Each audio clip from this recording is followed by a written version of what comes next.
They want us to believe that Ozempic is safe enough to give our kids. But there's a lawsuit going on right now with 3,848 people suing them about terrible side effects the company knew about. Do you really care more about being thin? Do we care that much that we would do that and give it to our children? It's a question mark, especially when there's better options. I actually had no idea that GLP-1 was a hormone that our body makes. But when I first started researching this, what I realized is that I was able to get the exact same impact with food.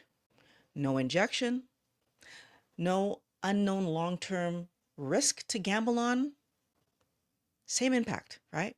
What I want you to consider, Wellness Warrior, if I was able to activate GLP-1 and lose 80 pounds without the injection, doesn't that tell us that the secret was never actually in that stupid little syringe that they give us? Not only can we get results without taking these medications, the risk of taking GLP-1s that's concerning for our kids are the same ones that haven't been solved for us adults. If you're new here, hi, I'm Violet. I've been on this keto carnivore journey for about 8 years.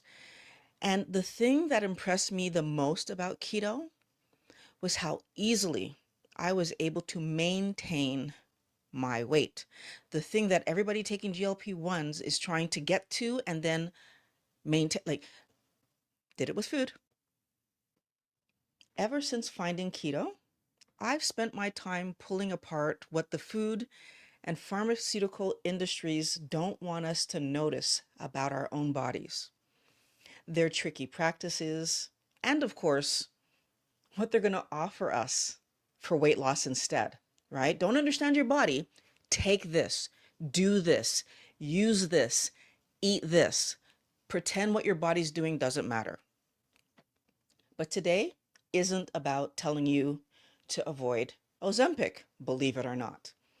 It's about giving you the information that I found when I tried to understand how I ended up with several medical conditions and obese, and how all of that relates to Ozempic. Let's take a look at what GLP-1 actually is, what the drug does that our own body might already be able to do.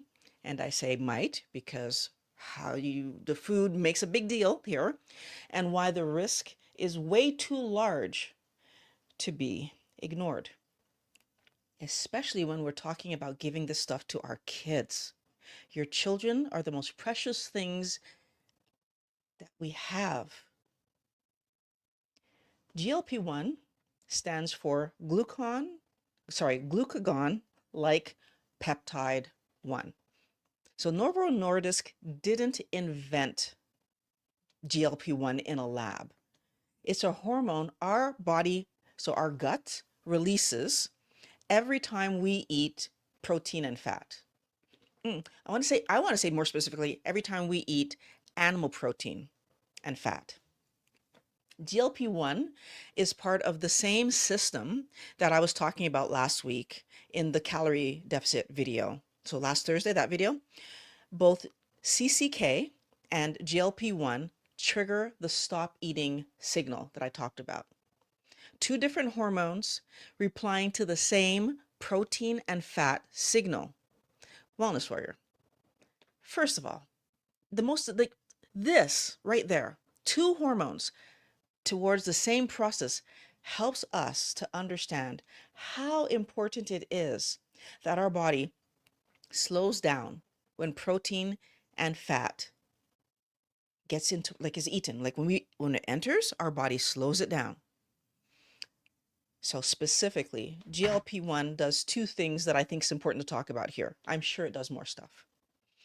It tells our brain we're full, and it slows down how fast the food leaves our stomach. So these two things are happening pretty much at the same time, and I mean really quickly. right? So this is an important detail on Sawyer. The slowdown happens when we eat protein and fat. Like that's what actually triggers GLP-1 to be released and therefore the slowdown to happen. But on the injections, every even like everything we eat, so even carbohydrates slow down stomach emptying. It's forcing our body to feel full when our body would have rushed those carbohydrates through us. They would have just passed through. They would not have slowed down. So the other thing here is that the drug version of GLP-1 is a synthetic copy of the real hormone that has been actually like really modified. Natural GLP-1 lasts a few minutes in the body, right? When I say that it does those two things, like, so the brain and the slowdown, like really like, because it only lasts a few minutes in the body, just long enough to slow down stomach emptying and to tell our body, hey, we've got food in there now. And then it gets broken down by enzymes. Synthetic GLP-1 lasts not hours, not days. It lasts about a week in our system, slowing down our stomach's ability to empty for a week. That is the entire secret of how this thing functions. Our body isn't using more energy. I want us to just pause and think about that. Our body is not using more energy. It's prolonging a signal our body was already designed to send. That's what it's doing. The signal is now running around the clock, whether you've eaten or not. Now, I've seen a lot of different people comment on this, and the one that caught my attention was how it sounds like an extra layer of protection against you getting hungry. People being excited about that, that if it's there all the time, yeah, it's going to stop you from being hungry, and like this extra layer. But I need us to think of this like in a different kind of way. I want us to look at this differently and really try to understand what's happening here. If you're trying to bake a cake, you'd put it in the oven for at 350 for 40 minutes, not a week, right?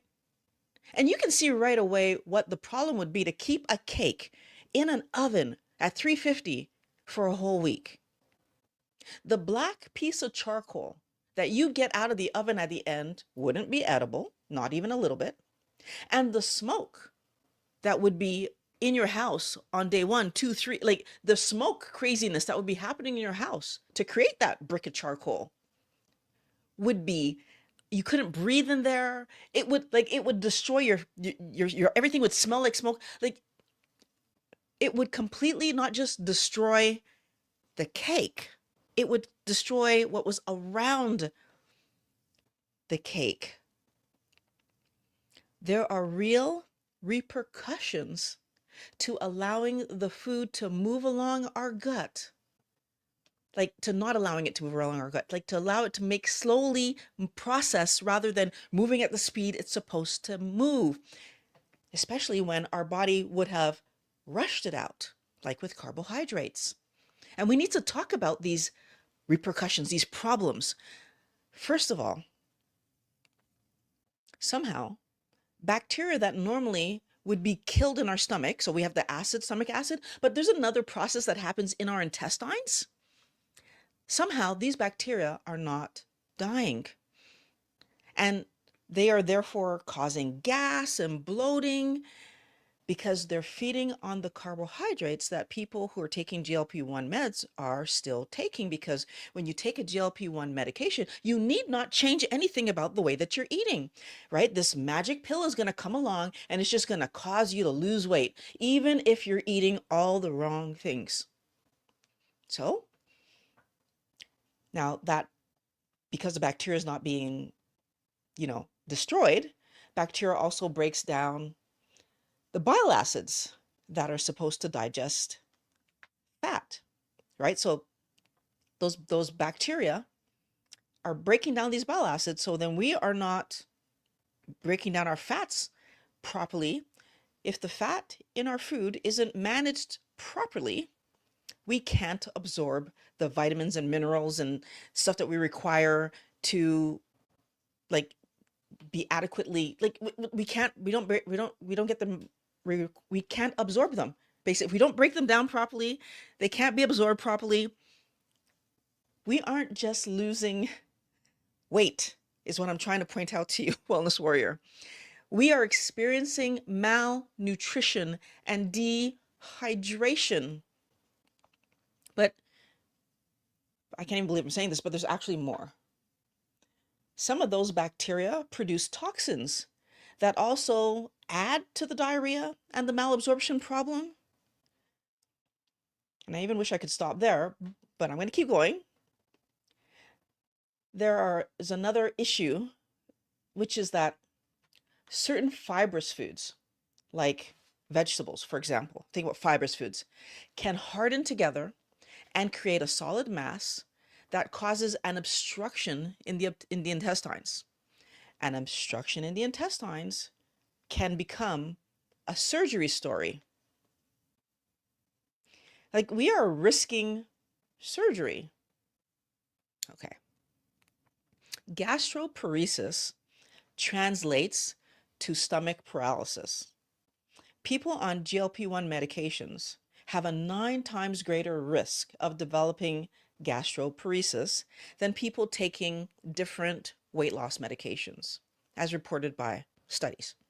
Now, I'm annoyed at the fact that there's any weight loss medication that has gastroparesis as a side effect. Because I could tell you that if I was told that one of the side effects that a medication that was, I wouldn't want to take it. And I've never heard this before until GLP-1 medications have come about. But maybe I'm the only person. Please tell me if you've ever been offered a weight loss medication and were told, by the way, one of the side effects is gastroparesis, so stomach paralysis. Let me know, because I find it odd that they were even comparing it to another medication with that known side effect. Anyway, the stated number of how many people would actually have that happen to them says that it's completely rare, right? So that's what this says. But the fact that for some of the people who live that side effect, it turns out to be irreversible. Shouldn't that make everybody pause on this medication being a potential, like something that we're doing, especially considering that the thing that we're trying to solve is weight. But if your stomach paralyzes, that's a huge medical negative. And I'm not weighing the two. Is that huge is that huge medical negative of your stomach not functioning any longer just as bad or worse or less worse or what compared to being overweight? Like, how do these two things compare? Again, question marks that I think that we should be pausing on and considering before we take a medication. Can I even pause on it and think on it if I'm not told that that's a potential outcome? Question marks. Right now, there are more than 3,848 people suing the makers of GLP-1 meds because of gastroparesis and many other serious side effects that they lived. And somehow they're telling us that this medication is safe and safe enough to give to our children. Somehow this is not adding up to me. Again, if somebody knows something different that will make it add up to me, please let me know. But to me, it's not adding up. Wellness warrior, every chance companies get, they prey on our vulnerabilities. Every chance. We want to be thin right now. And we want to eat junk food whenever we feel like it. So they hand us an injection and tell us that this is the answer. But the truth is, being thin and being healthy are two separate things. We need to let ourselves understand they're not the same.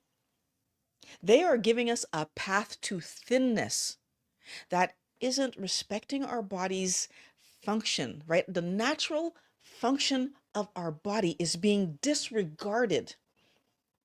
They are asking us to force our bodies to disregard the natural, the macronutrient content, the composition, right, of what we've eaten, and just force your body to treat everything like protein and fat. Just force it to do it. Well, Sawyer, I want you to think about how frustrating it would be if you went to your oven right now and no matter whether you set it to 350, 200, or broil, it always ran at 350. You are only ever allowed to bake a cake. You can't cure bacon or you can't keep food warm at 200. You can't broil any vegetables or get that nice crisp on the top of whatever cheesy something that you're making. You're only ever allowed to do this one thing. Everything you put in the oven must be baked like a cake. Like, how frustrating would you be able to use that oven properly? And the worst part about this, Wellness Warrior, is that at least if you knew that only cakes could go in this oven, you would only put cakes in the oven. They're not telling people that they are creating the story where people's bodies are behaving like the only thing they're eating is protein and fat. So when these people have this negative repercussion, this negative outcome, they're acting like if, oh my goodness, your body's behaving oddly. Really? Is my body behaving oddly when GLP-1 is okay? Again, I want us to understand that this medication is basically telling our body that no matter what macronutrient enters, process it as slowly as possible. Process it like protein and fat. And not even just like protein and fat, because the signal would have come and then it would have disappeared and the body would have processed and it would have gone, like, it wouldn't have just hung around for a week. It's processing it even more slowly than it would have processed protein and fat. It's like we're trying to process frozen protein and frozen fat. I mean, I don't understand. Regardless of the potential of the outcome for us, right? Like, they're not paying attention to the potential for rotting happening in our gut, which is happening to some people. No matter that you can create an obstruction, which is happening to some people. Forget about the fact that we can have deficiencies, which is happening to some people. Being thin is all that matters. Companies can force our bodies to lose weight, but the question is, are we healthy? This is where it comes back to that meat on the thumbnail, Wellness Warrior. Every time we eat meat with enough animal protein and fat, we release GLP-1 naturally. And when I did that consistently, meal after meal, GLP-1 appropriately slowed down my digestion so that my body could extract all the nutrients from my food. It did that without any gastroparesis, a natural slowdown to process out the nutrients that I needed to repair my body. Because yes, I had all kind of metabolic problems because of the stupidity that I was eating before I found keto, and to fuel my body because my body was trained to be fueled by carbohydrates mostly, when obviously my body functions as does most human body. No, I can't say most, because human bodies all work the same way and they function better fueled by fat mostly. That's just part of being human. Unless you have some kind of medical problem that's stopping that from happening. We need to understand that too, is that the direction that that works, there is an actual direction. Our bodies are meant to function on protein and fat. And when we are little children, companies have taught us to feed our kids oatmeal and baby Cheerios and banana and like all kinds of carbohydrate stuffs that strips away their baby fat and replaces it with like a different kind, like, no, I shouldn't say a different kind of fat. It's still the same. It's not helping them to be healthy is the point I'm making. It's not helping them to be healthy. My body went back to repairing itself properly and fueling itself properly because I gave it real food.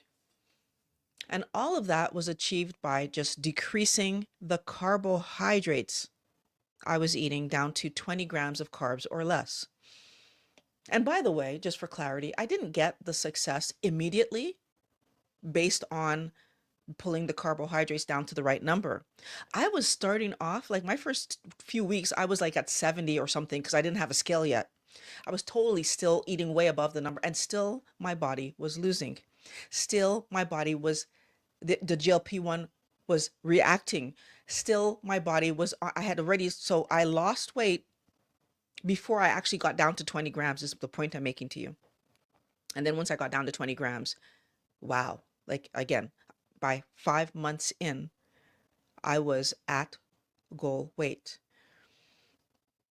And I didn't change the meats that I ate either, Wellness Warrior. I just want to point that out too, because I feel like there's so many lies that go around about why keto works.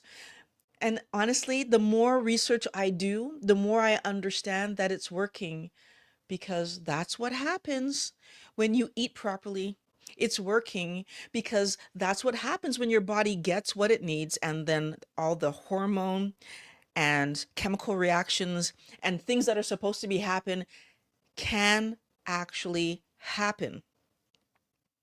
Without changing the meats that I ate, I was able to help my body to begin the process of healing. And I always say begin the process of healing. I know I'm still in a healing process. How do I know that?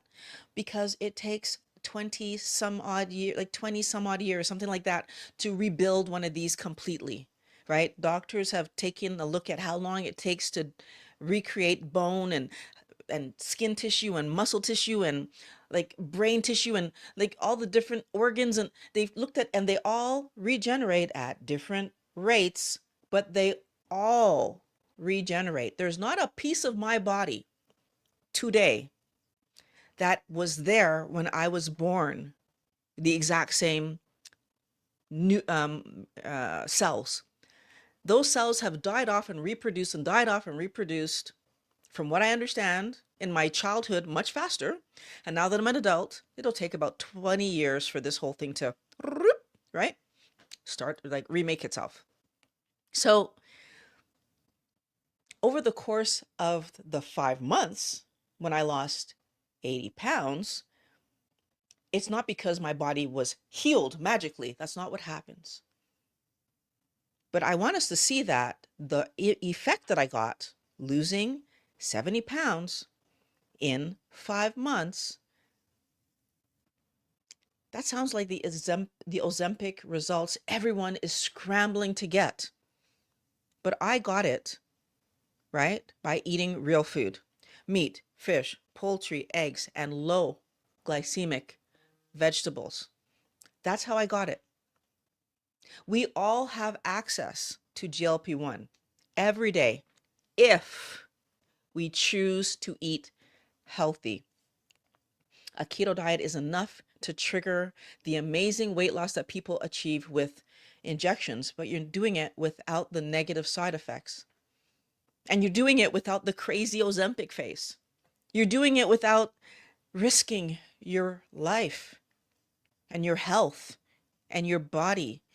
You're doing it without being part of their experiment, because there haven't been 10 years worth of trials on this stuff. But yet they're telling us that we can give it to our children. Like, there's something wrong there. We're talking about eating real food and being able to feed ourselves properly forever, rather than relying on how companies decide to price a medication. The whether or not they allow the medication to still be made once their patent runs out, or if they're going to find some better like tweak on it to like, right? They're always looking to make money off of us rather than just let something be there and let it be used, right? We saw that recently. Pay attention to what we learned from what happened recently. Wellness warrior, when you figure this out and you know it for yourself, like when it's really like in our head and we just know it for ourselves, you can teach it to your children. Like you can tell them, help them understand what real food is. We can stop pretending that our children need to eat garbage to fit in, right? If I don't give them the right kind of lunch, the right kind of snacks, the right brand of snacks. Another thing that bothers me, and I was part of it. I bought the brand names, right? And we start showing them that eating real food helps them to feel amazing. Maybe they evade all of what we've lived because we've all ended up here by believing the marketing and all the stupid lies. We've ended up here. We need our children to understand it's marketing. We need our children, and I mean anybody who has a kid under 5, oh, please hear me and do this with your kid. Do not let them have these high carbohydrate foods. So any of the processed foods should not be eaten by a child. But also, like, don't let your kids eat high carb fruits and vegetables. It funnels them towards these high carbohydrate silly things. If everything that I just walked you through is new to you, welcome. Nice to have you here. I'm glad when I have new people watching. My free course is the place to start. Is turn this information into like how you would make your own plate. So the link for that is in the description below. And obviously, for everybody else who's been doing this for a while, who've been listening to me talk, I want to remind you guys about the newsletter. Like every month, I try to give us one thing to really think about for the month so that we can keep our mind focused on something that helps us to stay on track.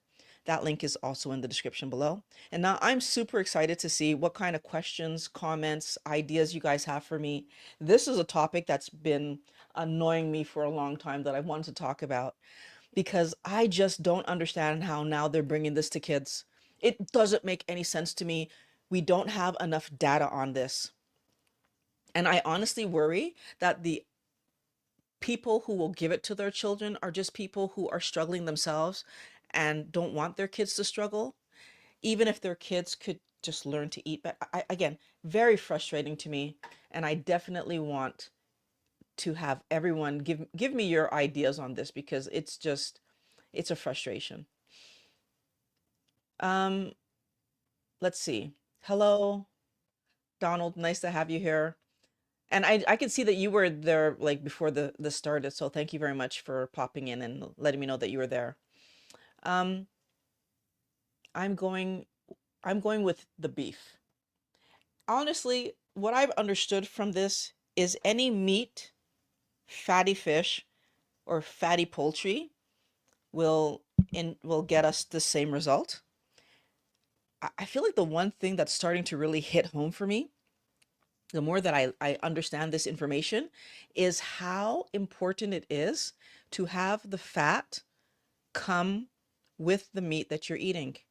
I really was not aware how important it is that our fat and meat come together. And now that I know that, like, anyways, I it's surprising to me. So this is just a new data point that I wasn't aware about.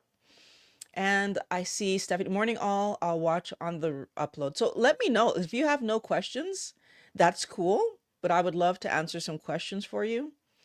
And just gonna validate that there's no questions anywhere else. Okay, cool. I'm gonna give you a few moments because I know sometimes the stream lags.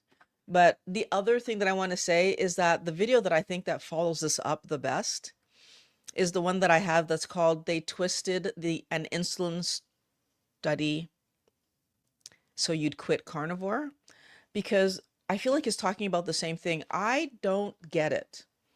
Why they're able and how they're able to just tell us whatever, that they can just say, this is what it is, even if there's evidence showing that that's not what it is.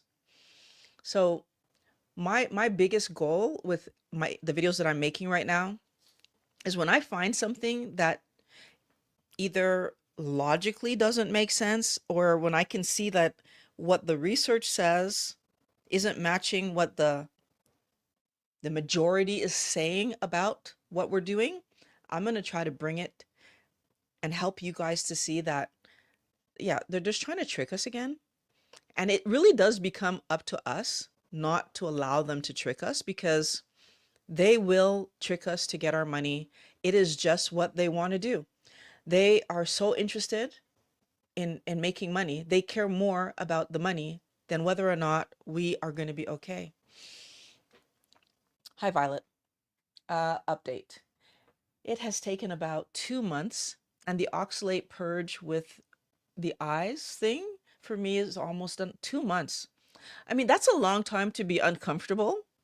I've had stuff in my eyes, like, like a hair gets in your eye that you can't get out. I'm very lucky because I'm totally able to just touch my eyeball and like pick a hair off my eye or whatever. I know some people can't do it, but if something's in my eye, I can absolutely get it out. I've had a bug fly in my eye once and I just pulled it right out. I was like, there's no way I'm gonna like not just address that. So a lot of people though can't do it. So, but, and like they have to go to their optometrist, I think it is, to get their eyes flushed and all kinds of stuff. I would not manage. So it's almost just wow. It's truly a thing. Thank you for sharing that, because how uncomfortable, first of all, that had to have been for you.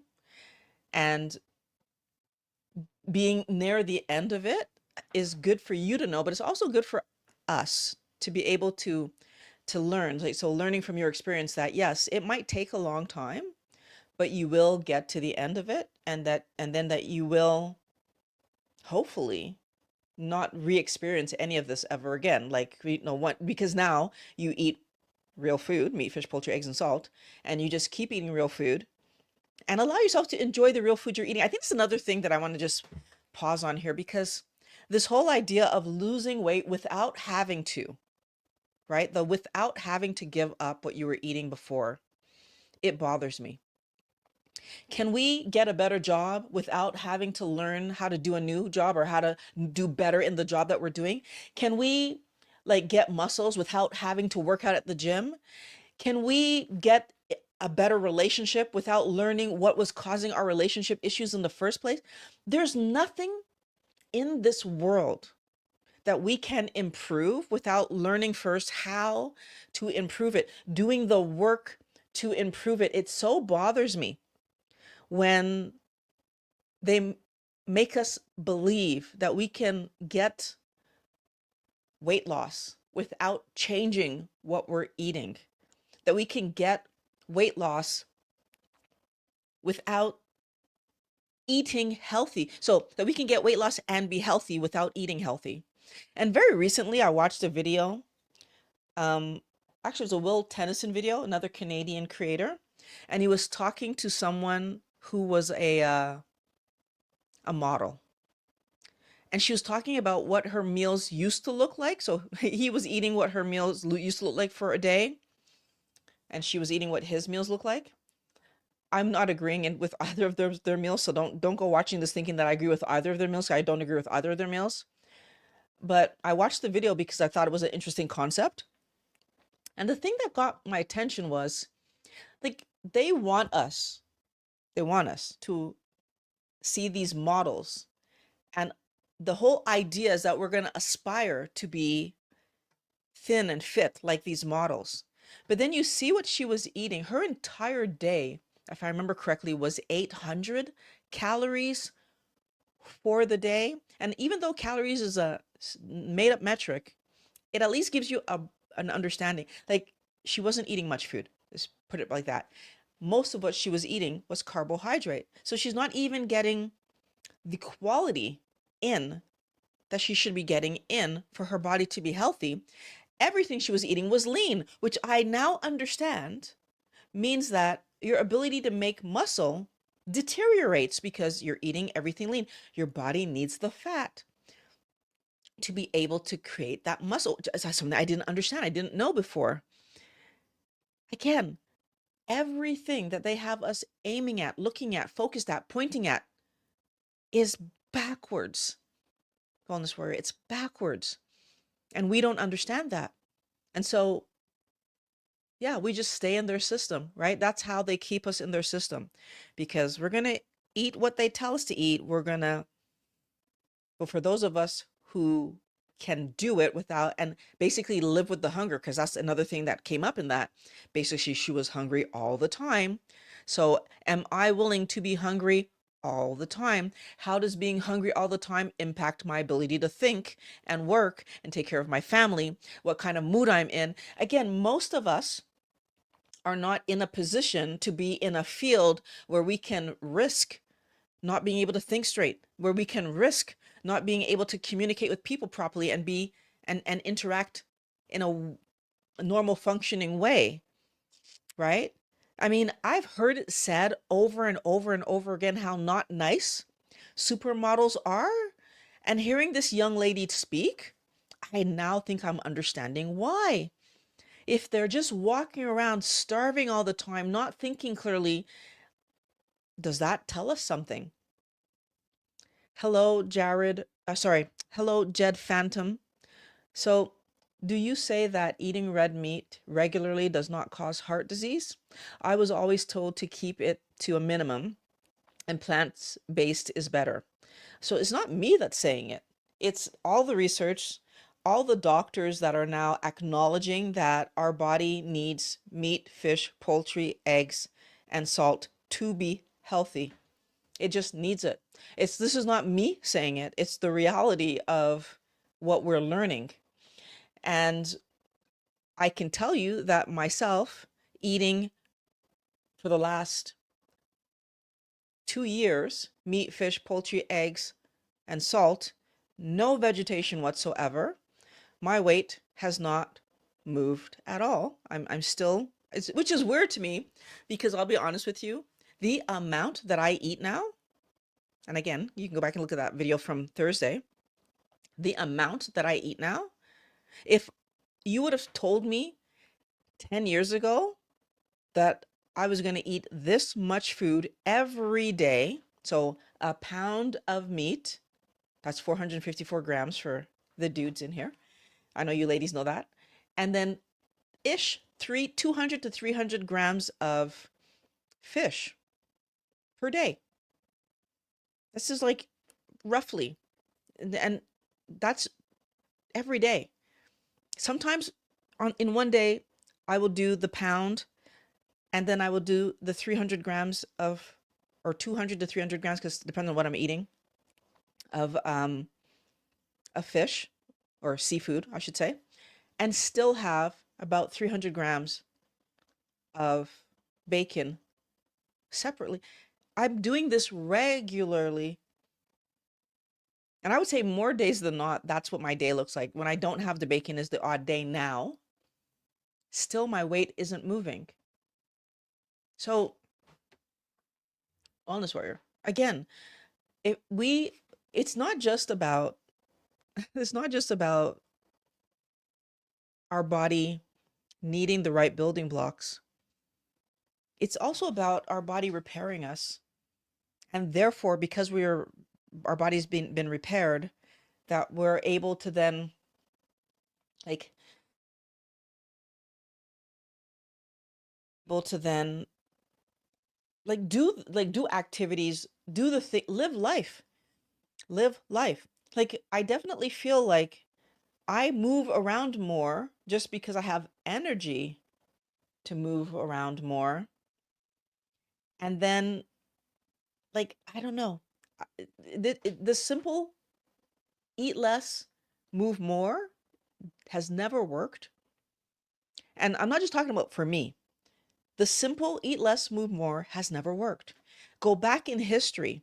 It's the exception are the people who can do it and they're not hungry all the time.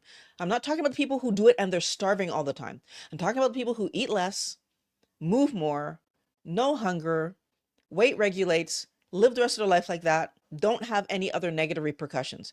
I'm talking about all of those things together. And I say no other, I mean that food related health issues don't get them, because what we also need to understand is diabetes, food related health problem that's getting you.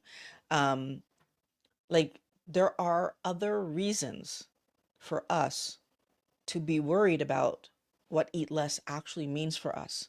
That's why I talk about it in these videos. Translation Station says, it has never been 24 hours at a time, but it's been nasty. Only red meat, water, salt now for a little over two months. Okay. Okay, so I understand you. Like you're saying, okay, so it was never like all day long. So it happens, maybe you could rinse your eyes or something and it feels better, but it just kept coming back, coming back, coming back. I get it. Um, so sorry, I think I said your name wrong before. Jedi Phantom? I think that's supposed to be Jedi Phantom. Um, I can never find a diet that everyone agrees upon that is good. It's not about finding a diet that people agree upon that's good. And I'm pausing there because that's important. It's about taking the time to look at what we've known about how the body functions for years. People think that I just found keto and went, oh, this is no, it had nothing to do with weight loss. I had an inflammation problem and I was trying to, first of all, help my hip to feel better. But second of all, and most importantly, if I could avoid the surgery that was apparently coming, that's what I wanted to do. Because what I was being told is the pain that I was currently in wasn't bad enough for me to qualify for the surgery that I didn't even want. I just wanted the pain to stop. So I need us to understand this is not about the diet everyone agrees on. I found keto because I learned that the inflammation that I had been living in my joints, which no doctor had ever just called inflammation to me. You have a knee problem, go see this sports specialist. Oh, you have tennis elbow because you play badminton. Oh, you have a neck problem, probably you turned your neck wrong. No doctor ever said, Violet, the knee, elbow, and neck are connected. My back started hurting. Oh, because you had a kid. No doctor ever linked all of these things together and said, you're probably living through some inflammation here, that every joint in your body is starting to hurt you. So I stumbled upon keto because I stumbled upon the idea that inflammation would cause my joint problems. So that's the first thing I want to say to you, Wellness Warrior, Jedi. I want you to understand that that's not how we're looking at this. People don't need to agree. I do keto not because people agree with me. I do keto because what the body does and then what the body needs lines up with what keto allows you to bring in. And then I transitioned to carnivore because what the body needs lines up with what carnivore allows you to bring in. My body doesn't need carbohydrates. I never need to eat carbohydrates. That's why I transitioned to carnivore. So please don't base your diet on what everybody agrees on, because you would never choose, you'd stay on standard American diet actually, because that's the one diet everyone agrees on. Every person agrees that standard diet is the diet that tastes the best. Every person agrees that standard diet is the diet no one can avoid. Every person agrees that standard diet is the diet that is fun to eat. Is it the healthiest diet? Interestingly, most people agree it's not the healthiest diet, but yet it's the one that everybody eats and everybody falls back to, because it's the diet that causes the most cravings and therefore pulls you back. The same way that other things that we chase whether it be drinking, whether it be the stuff for the nose, whether it be, but the slot machines, they pull us back. It's not that they're good for us, they pull us back. Some people get sick on keto.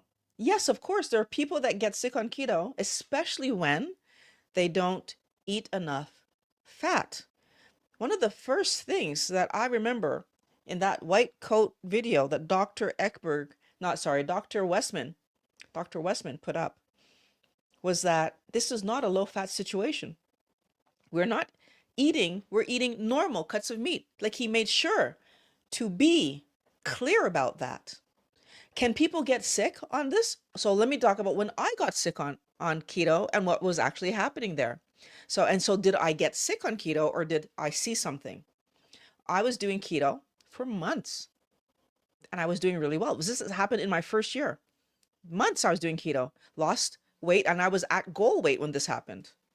And then one day I made guacamole, because that's totally allowed on a keto diet. And I used a keto recipe, made sure that everything was falling in line. My joint pain came back, even though my carb count theoretically was in the right range. Odd, interesting. Okay. I went to a restaurant. I had the teeny tiniest piece of potato. My joint pain came back. Weird, strange. Okay. I had another meal that had paprika, like a good amount of paprika in it. My joint pain came back. What the heck is happening? So was keto making me sick? No. I learned that I have actually a problem with nightshade vegetables.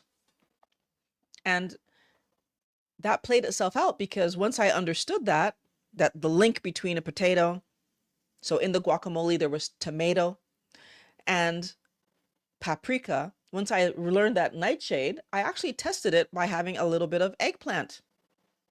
My knees were hurting again. Nightshade vegetables don't work for me. Before I did keto, I used to use tomato all the time. Only reason I wasn't using it because tomato is, for me, in my opinion, I found tomato too high in carbohydrate. So I just wasn't using it. But in guacamole, the amount that it called for was so little. I was like, whatever. Right? I just used a little bit. Well, that little bit was enough to trigger me because I hadn't had tomato in forever. That little teeny tiny piece of potato was enough to trigger me because I hadn't had potato in forever.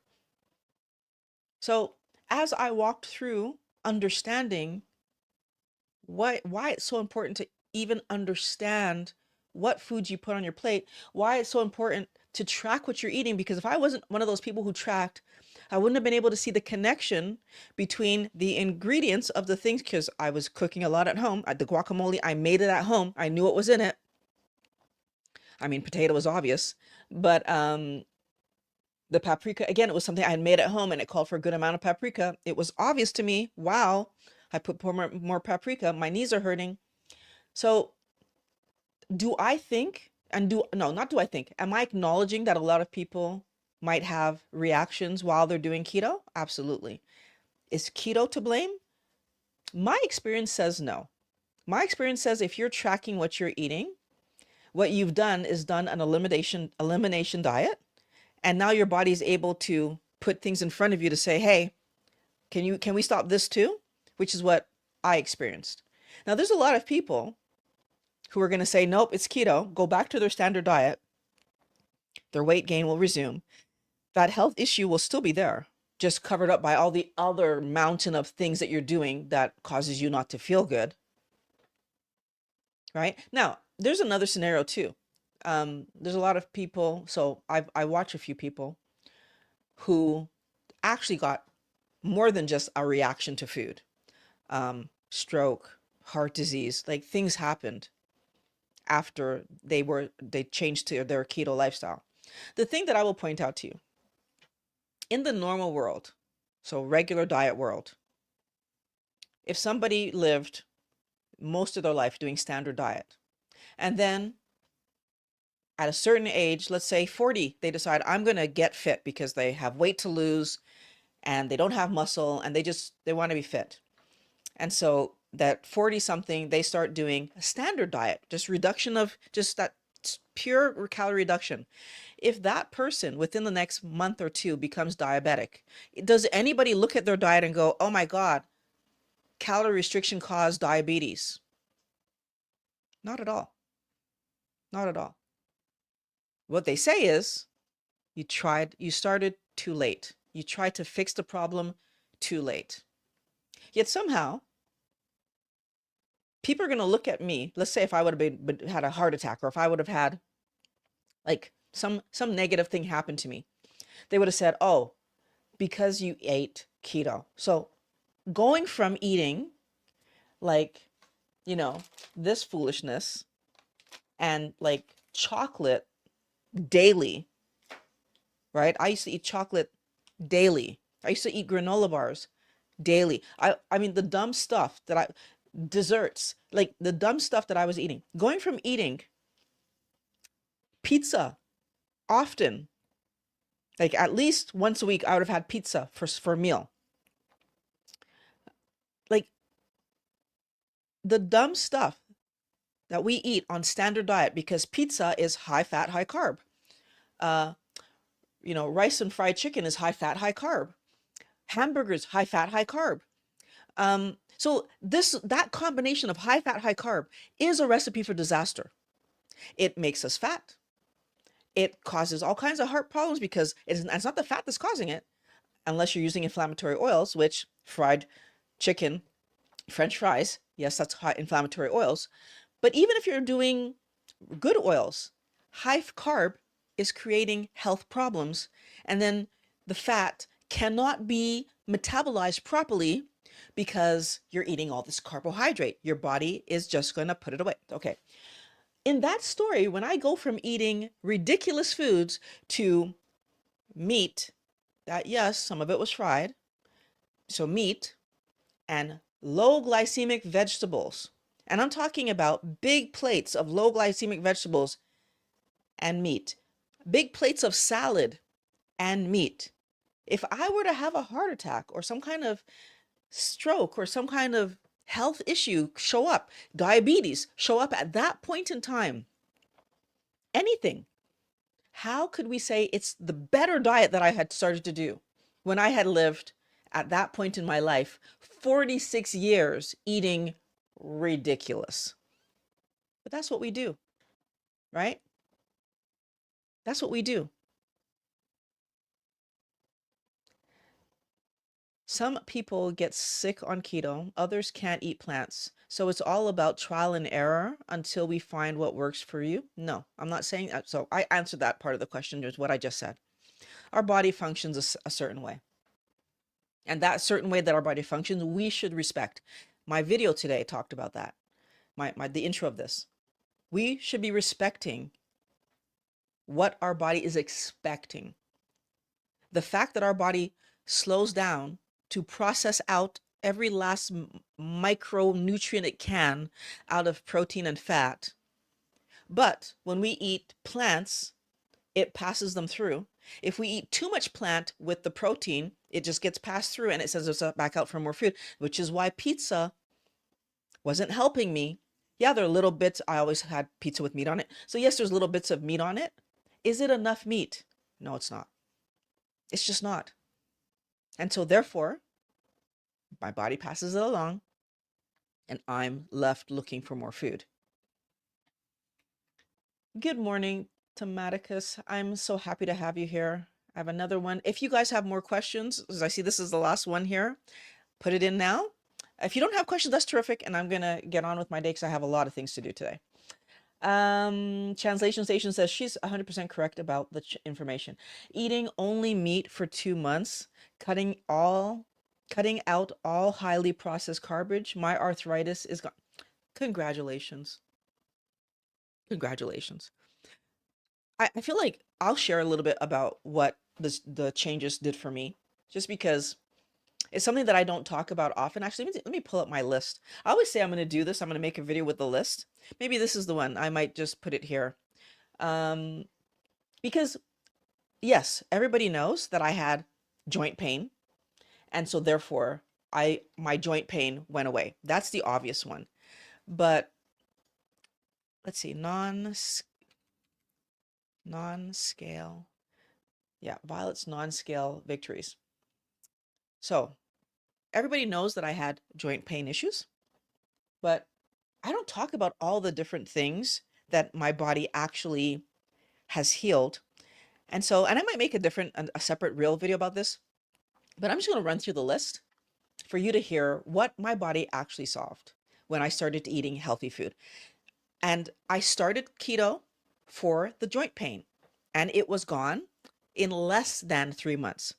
So for clarity, I only realized it was gone 3 months in because Pat, my spouse, asked me a question. I was running around, I was doing a bunch of stuff, and he was just looking at me as like, I haven't seen you limp in like a long time. Now, recently, I went back and looked at family photos. So for 2018, from April to September. And in fact, I found where I went longboarding and biking with my daughter, niece, and nephew. And that was 2 months in. I was already able to be back doing that. And I hadn't even clicked, it hadn't clicked in my head. My joint pain was gone. So that's one. Mental clarity.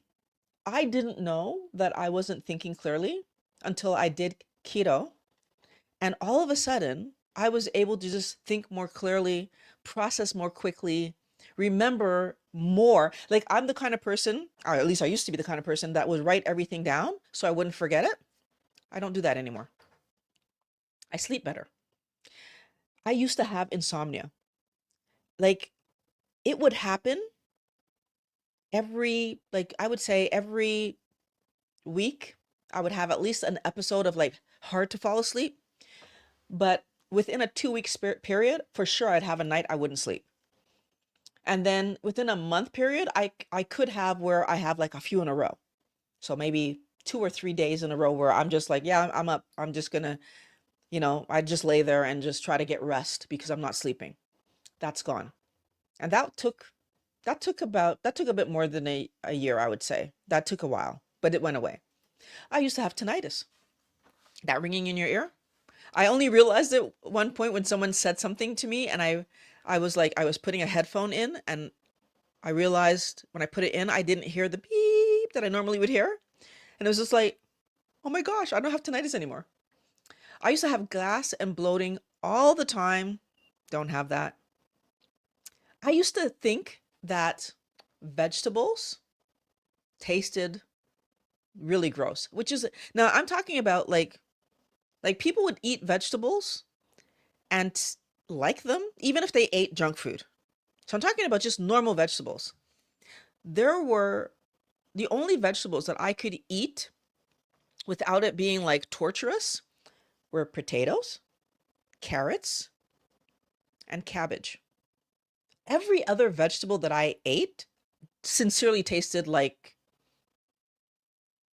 I don't even know what to call it in my mouth. It was like, people say rabbit food, they talk about like eat like if you're chewing on grass. In my opinion, it was even worse than that. Right? Now I actually like the taste of real food.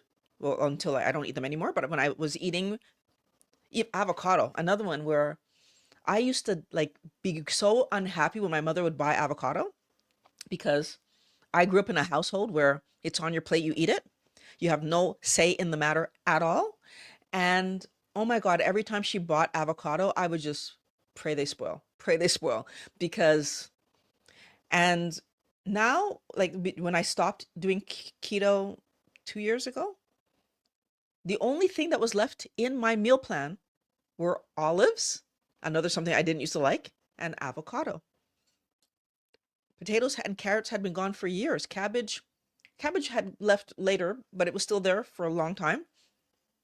Avocado and olives were what was left. And cabbage only left because I needed to cook it, and I'm just like that lazy. I have more energy. Geez, I have so much energy.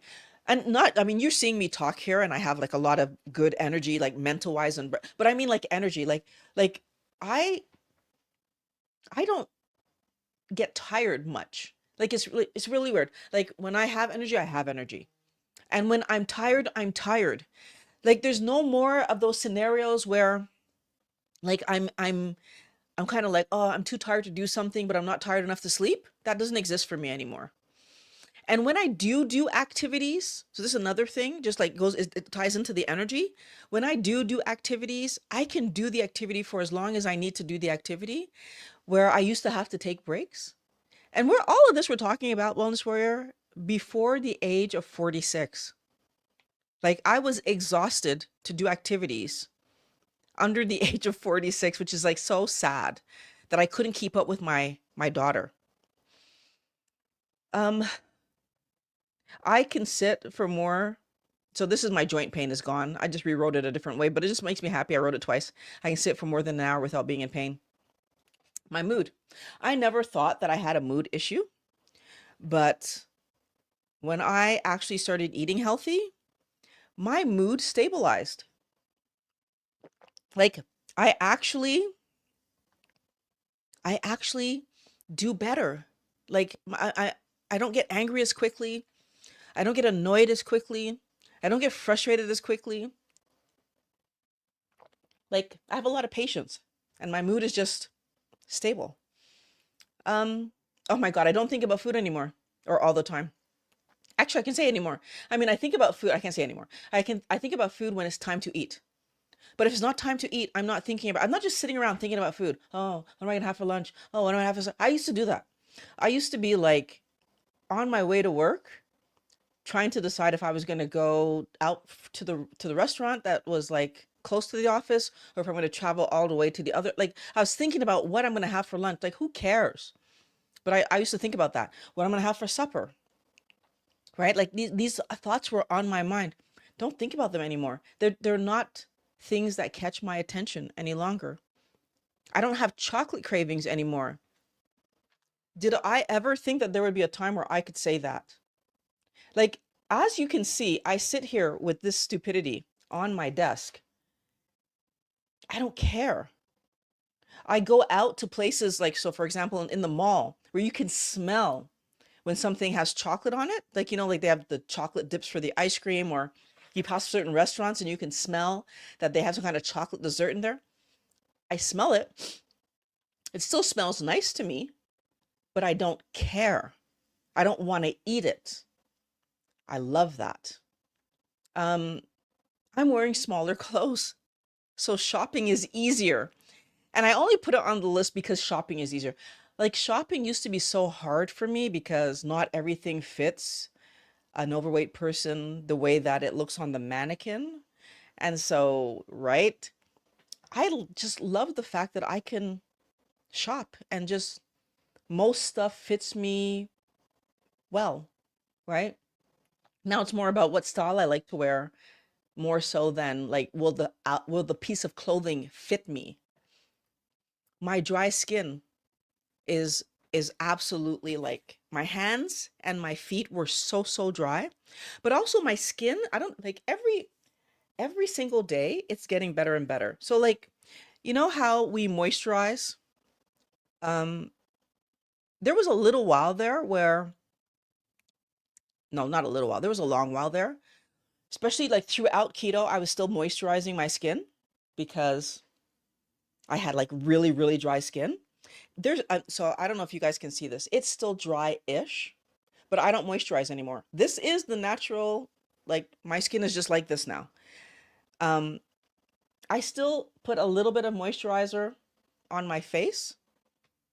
So therefore a little bit of moisturizer gets on my hands, but like the callous dried skin that I could peel off my hands that was just naturally there isn't there. I still have a bit of calluses because of the workout. So like where you're holding on to the bars, obviously it creates calluses and there's no getting around that one because I'm using heavy weights. But that's a change. And then let's see, loose skin. My loose skin. So when I first did keto, obviously you lose 80 pounds. You're gonna have loose skin. And I can tell you right now, I'm so happy with how my body has reincorporated. So it's like grabbed the skin back and I guess used it for other things. right? That it's just it's lovely. So I'm not gonna say I have zero loose skin, but ladies, like arms, we normally struggle with my arms fine now. Um, Obviously, like cleavage area, like I'm telling you, the first day that I put on a bra and looked in the mirror and didn't see folds, I was just like, I was so happy. I'm like, oh my God. So, like, we think that these things are not reversible. The problem is they're not reversible because we're eating the wrong stuff. Um, my jaw. Oh my God, this one is I added to the list later because I hadn't even noticed it. I only noticed again a lot of these things I didn't realize until someone said something or something happened, and then I realized "Oh, it's not happening anymore. Like my jaw used to, like, first of all, it used to get stuck shut. So first of all, but also it used to click in the morning when I woke up. Like it would take me a long time to be able to open it, and then for it to be able to, like, it would open and close without clicking. And throughout the course of the day, it would just like stop clicking. Um, Depending on certain like how sick I was or whatever, sometimes that jaw would be just like stuck and like take even a while for me to be able to open my mouth. So I remember waking up and being like can't even speak for a good 20-30 minutes because my jaw was like not opening properly. Doesn't happen anymore, right? And I have to say, like, I feel like also like when I touch here, I feel like because this was the side that used to stick more, I feel a difference, which is funny because I feel like when it was all happening and I had more weight on my face, I couldn't really tell that there was a difference in between the two sides. Where now I definitely feel like even feel the difference. Same thing here. I had a rib that I think I broke or something. Had a big mass there, like on the like it was bone, obviously. And if I, it's getting smaller. Let's see. Yeah, so a lot of things. Like that's a large list, Wellness Warrior. That's a huge list. And it makes me so happy to know that my life has just improved so much, and all because I changed what I was eating. I keep on falling off the wagon. So this is Tomaticus, eating carbs, and it's tough because I know better. So what I would encourage you to do, Tomaticus, if you really want to solve this, don't look at it like falling off the wagon. I think that that's because that's something that mainstream makes sound normal. If I look at it as, oh, I fell off the wagon, I look at it as, oh, I did something normal. I want you to look at it more from a perspective of, am I being true to myself? So I promise myself I'm going to do something. Am I keeping my word to myself? Right? Because I honestly feel, and this is something I did even before I started keto. When I was doing standard diet, one of the things that I used to do to make sure that I didn't at least overeat chocolate more than I could possibly overeat chocolate, right?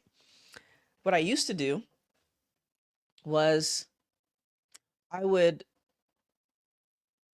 buy, if I bought something that was for my daughter, so like let's say we're at the store and I'm buying myself something, she asked for something, I bought it for her, that means that it was hers. I was not allowed to eat it. And just that one thing that I promised this to you, and so therefore I'm not going to tell you, I'm not going to buy it for you and then eat it myself, right? That did help me. So I think that whenever we make a promise to ourselves and then follow through on it, it does a lot of different things for us. So first of all, if I promise myself to take better care of myself for health, then that tells me that I'm trying to take care of myself. That makes me feel good about my decision. And then when I follow through on that decision and actually eat healthy every day on repeat, because that's what I promised myself, again, that shows me that I keep promises to myself and helps me to feel better about the fact that my health is going in the direction that I want. All of that makes me believe me more. And finally, and this is, I think, the more important thing, is that when I don't keep promise to myself, I feel disappointed. So every time I promise myself something and I do it and I feel good about it, I'm happy with me. But being disappointed with me is part of this process. When I'm disappointed with myself, I don't like that. I don't know about you, Tomaticus, but when I'm disappointed in me, that hurts more than if someone else is disappointed in me. I actively am like tearful. If I made a promise to myself to do something and didn't follow through, like I am tearful. That's not the same thing as if I said, "Oh, I'm going to clean my house today," and I didn't do it. That wasn't a promise. If I tell myself that this is important, like for example, that's for my daughter, it's not for me. To me, that is important. It's not for me. I won't touch it, right? And if I promise myself that I'm going to do something, then I do it because I promised it to myself. And if I fail in that promise, wow, it actually hurts. So I want everybody to think about it. I want everyone to look at what you do for yourself as a meaningful something, not just a casual. I've talked to a lot of people in the last 8 years, and almost every single one of them told me, when I said that to them, told me that if they made a promise to somebody else, they will move to make sure that they follow through on that promise. But they will make a promise to themselves and not do it. I guarantee you that if I have to choose between keeping a promise to myself and a promise to somebody else, if the two things are incompatible, I'm keeping the promise to myself. If those two things are incompatible, I always win. Why? Because I know how bad I'm going to feel in my head that I didn't do the thing that I said I was going to do for me. Yeah, you're going to be upset with me. But I'm going to be upset with me, and that hurts more. Wellness warrior, you need to put yourself first, especially where your health is concerned, right? A lot of us have children that are relying on us, have adult parents who are relying on us, have maybe coworkers or business partners or people that need us to show up good, right? They need us to show up healthy, right? Even for your team, if you play a sport even casually, right? They need us to show up for the things that we committed to showing up for. And part of showing up in life is taking good care of yourself. So I'm encouraging you to take a good care of yourself. I'm not sure what this comment means. I'm not sure if I should put it on screen or not. Stop grilled. I'm not sure what that means. So I'm not going to put it up, because you can give me some more context for that one, because I'm not sure what that means. And it's all caps, makes me nervous. I'm not sure if I'd be insulting someone by putting that up. Hi, nice show.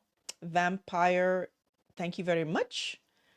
I'm not sure what vampire means. Like, are you, but I know what vampire means, but maybe you have a channel about vampires.